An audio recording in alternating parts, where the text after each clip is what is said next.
and welcome back to another one of my instructional videos. Today we're going to talk about planning and designing instruction. One of the main ingredients of a successful lesson is a well-designed and well-planned lesson plan. Before you start the lesson, gather all of your information before writing the lesson plan, including the assessment you plan to use. If you have a standard lesson plan format you need to follow, get that out.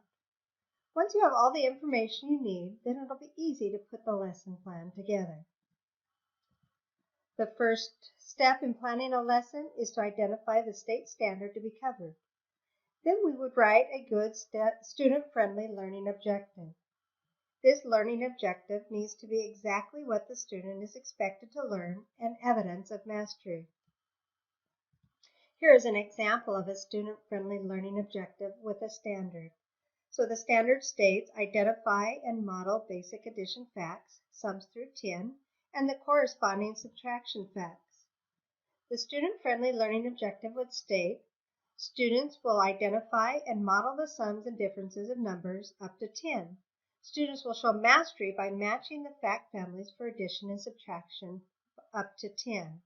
Here you have the standard. You'll also have along with the mastery of what the students will do. Next, we need to add the meat into the lesson by adding the strategies and steps you will do in delivering the lesson plan. Keep in mind what you as the teacher and what the students will be doing to show progress towards mastery of the objective.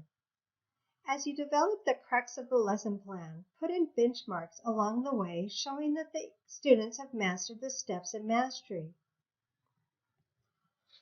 Here are the key instructional strategies that most of us use in one way or another.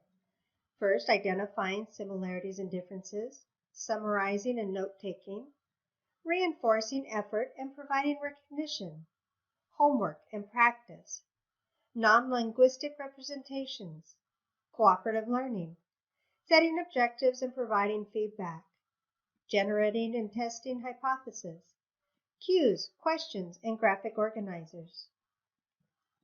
The lesson plan is a tool. Remember, this tool is to guide instruction and keep the lesson focused. Many times, teachers will plan these elaborate lesson plans that are disconnected from what actually transpires in the lesson. This is where you will see student achievement drop, which is the opposite of what you want to happen. When instructional plans are sequenced from basic to complex, build upon prior knowledge and deepen understanding, then learning is relevant, organized, and comprehensible. The goal here is to maximize learning while the instruction is being delivered. The assessment is the end. Include a well-developed, sound assessment into the lesson plan. Personally, I start here. I plan my assessment first and then work backward. This way, everything is aligned with what I want the students to show mastery at the end of the lesson delivery. Lastly, reflection. Once the lesson has been planned, designed, and delivered, reflect on how the lesson plan went. Becoming a reflective practitioner is one of the best things you can do to become a great teacher. I personally keep a journal on my lessons and how they go and what I can do to improve the next time. I try and be really honest with myself and what I'm doing and seeing in my students. This can be a powerful tool in your teaching path if you will just do it. The goal of everything is to develop a quality lesson plan with the rigor that promotes learning for all students. Again, I hope you join me again for another one of my instructional videos. And here is my website if you want to see everything on my blog. Thank you and have a great day.